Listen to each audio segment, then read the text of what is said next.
안녕하십니까?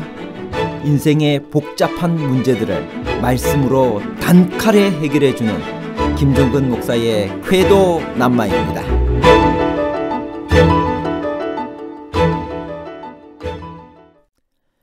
에베소서 3장에서 말하는 교회의 목적과 기능은 유대인들의 구원만을 말하나요? 아니면 이방인들이 복음으로 말미암아 그리스도 예수 안에서 함께 구원에 참여하게 되는 것인가요?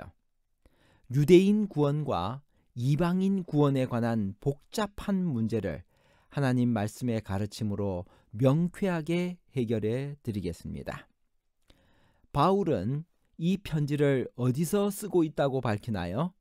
그는 무엇 때문에 갇혀 있나요? 에베소 3장 1절. 이러므로 그리스도 예수의 일로 너희 이방인을 인하여 갇힌 자 된 나 바울이 말하거니와.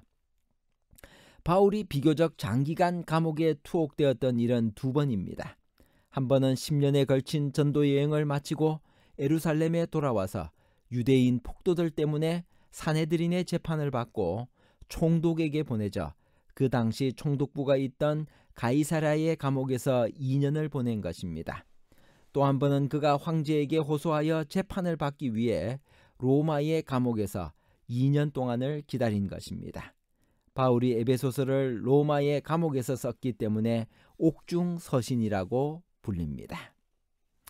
하나님께서 바울에게 계시를 주시어 그리스도의 비밀을 깨닫게 하신 목적은 무엇일까요? 에베소 3장 8절 9절. 모든 성도 중에 지극히 작은 자보다 더 작은 나에게 이 은혜를 주신 것은 측량할 수 없는 그리스도의 풍성함을 이방인에게 전하게 하시고 영원부터 만물을 창조하신 하나님 속에 감추어졌던 비밀의 경륜이 어떠한 것을 드러내게 하려 하심이라. 바울은 자기를 얼마나 낮추었나요? 그 이유는 무엇이었나요? 우리는 그의 겸손에서 무엇을 배우나요? 에베소 3장 8절. 모든 성도 중에 지극히 작은 자보다 더 작은 나에게 이 은혜를 주신 것은 측량할 수 없는 그리스도의 풍성함을 이방인에게 전하게 하시고. 유명한 지휘자 토스카니니는 어느 날 베토벤의 교향곡을 연주하기 직전 그의 단원들을 모아놓고 다음과 같이 말했다고 합니다. 명심하십시오. 지금부터 나는 아무것도 아닙니다. 여러분도 아무것도 아닙니다. 오직 베토벤만이 우리의 전부입니다. 마찬가지로 바울은 측량할 수 없는 그리스도의 풍성함을 전하려고 자신을 낮추었습니다. 그의 소원은 자신은 죽어도 좋으니 그리스도가 그를 통해 나타나는 것이었습니다. 교회가 이 세상에서 이루어야 할 목적과 기능은 무엇인가요? 우리 교회는 지금 그 목적을 달성하고 있나요? 에베소 3장 6절. 이는 이방인들이 복음으로 말미암아 그리스도 예수 안에서 함께 상속자가 되고 함께 지체가 되고 함께 약속에 참여하는 자가 됨이라. 믿지 않는 사람들에게 전도하여 복음으로 말미암아 그리스도 안에서 함께 상속자가 되고 함께 지체가 되고 함께 약속에 참여하는 자가 되게 하는 것이 교회가 존재하는 이유입니다. 여기에 구원의 세 가지 특권이 소개되어 있습니다. 함께 상속자가 된다는 것은 구원받는 사람들의 변화된 신분을 말해줍니다. 즉 본질상 진노의 자녀에서 즉시로 하나님의 자녀가 된다는 것입니다. 함께 지체가 된다는 것은 구원받은 사람들의 긴밀한 관계와 영광을 말해줍니다. 약속에 참여하는 자가 된다는 것은 구원받은 사람들의 특권을 말합니다. 교회가 온 우주에 나타내야 할 목적과 기능은 무엇인가요? 에베소 3장 10절입니다.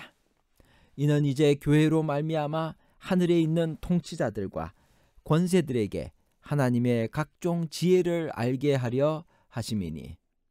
온 우주가 그리스도의 몸으로 지상에 세워진 교회를 주시하고 있다는 것은 놀라운 사실입니다. 우주의 거민들도 천사들도 지상에서 이루어지고 있는 하나님의 구속 사업을 살펴보기를 원합니다. 하나님께서는 교회를 통해서 그것을 온 우주에 드러내시는 것입니다. 그렇게 생각하면 새삼스럽게 교회가 얼마나 중요한지, 교인된 우리가 얼마나 귀중한 존재인지 깨닫게 됩니다. 사도행적 9페이지. 교회는 사람을 구원하기 위해 하나님께서 세우신 기관이다. 교회는 봉사를 위하여 조직되었으므로 그 사명은 온 세상에 복음을 전하는 것이다. 태초부터 하나님은 당신의 교회를 통하여 당신의 충만과 풍족을 온 세상에 나타내시려고 계획하셨다. 하나님께서 어두움에서 불러내어 그의 기이한 빛 가운데 들어가게 하신 교인들은 하나님의 영광을 나타내어야 한다. 교회는 그리스도의 풍성한 은혜의 보고이므로 종국에는 교회를 통하여 하늘에 있는 통치자들과 권위자들에게까지 하나님의 사랑이 가장 완전하게 나타날 것이다. 바울은 이제 교회의 영적 성숙을 위해 아버지 앞에 무릎을 꿇고 찬양하며 기원합니다. 무엇을 기원했을까요? 에베소 3장 14절부터 있는 말씀입니다.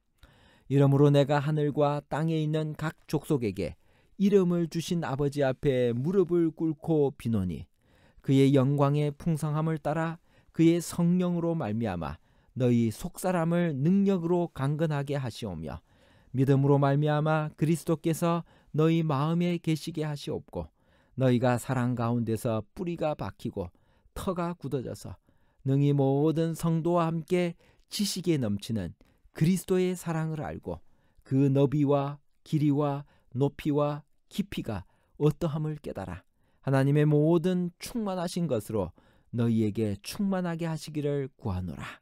우리 가운데서 역사하시는 능력대로 우리가 구하거나 생각하는 모든 것에 더 넘치도록 능히 하실 이에게 교회 안에서와 그리스도 예수 안에서 영광이 대대로 영원 무궁하기를 원하노라. 아멘. 그리스도의 사랑은 인류의 지식을 넘어서는 것인데 이는 그 사랑이 무한하지만 값없이 주어지며 결코 다함이 없고 언제나 이해할 새로운 분야를 제시해 주기 때문입니다. 그것은 우리의 사랑이 성장하는 경험의 원천입니다. 사람들은 그리스도의 사랑을 충분하게 경험하는 가운데 발견하는 삶의 능력을 손끝으로 만진 데 불과합니다. 그리스도의 사랑. 여기서는 그리스도를 향한 우리의 사랑이 아니라 우리를 향한 그분의 사랑을 언급하는 것이 분명합니다. 바울은 내재하는 그리스도나 하나님의 사랑 혹은 그리스도의 몸의 연합, 특별히 그리스도의 사랑 같은 비밀을 명상하면서 말 그대로 깊이 감동을 받았습니다. 그것은 마치 별의 총총한 밤에 관찰자가 무한한 하나님의 우주를 두루 바라보다가 경이로움에 빠지는 것과 같은 것입니다. 교회는 그릇과 같아서 가장자리까지 하늘의 은혜로 채워져 그리스도의 몸을 구성하는 각 교인들이 하나님의 충만하신 것을 나타내거나 반영해야 합니다. 바울은 사람의 본성과 은혜 가운데 성장할 수 있는 가능성에 관해 가장 고상한 견해를 제시합니다. 사람은 하나님의 형상대로 만들어졌습니다. 사람은 발달할 수 있는 가능성과 신의 성품에 참여할 수 있는 고귀한 특권을 받았습니다. 하나님의 복은 인색하게 분배되지 않습니다. 그 복을 통해 하나님의 마음을 끊임없이 이해하며 사람의 생애에 있는 공허하고 빈자리는 신령한 능력으로 채워집니다. 실제로 그리스도 안에서 하나님의 충만을 찾기 때문에 신령한 충만은 심령에 그리스도가 내재하심으로 사람에게 이르러 옵니다. 결론입니다. 에베소 3장에서 말하는 교회의 목적과 기능은 유대인들의 구원만을 말하는 것이 아니라 이방인들이 복음으로 말미암아 그리스도 예수 안에서 함께 구원에 참여하게 되는 것입니다. 둘째, 교회는 사람을 구원하기 위해 하나님께서 세우신 기관입니다. 교회는 봉사를 위하여 조직되었으므로 그 사명은 온 세상에 복음을 전하는 것입니다. 셋째, 교회가 존재하는 목적은 이방인들에게 복음을 전하여 함께 구원을 받는 것이고 우주의 거민들에게 하나님의 지혜와 섭리를 보여주는 것이며 그리스도의 지체로서 성도들의 공동체가 되어 만물을 충만케 하는 것입니다. 감사합니다.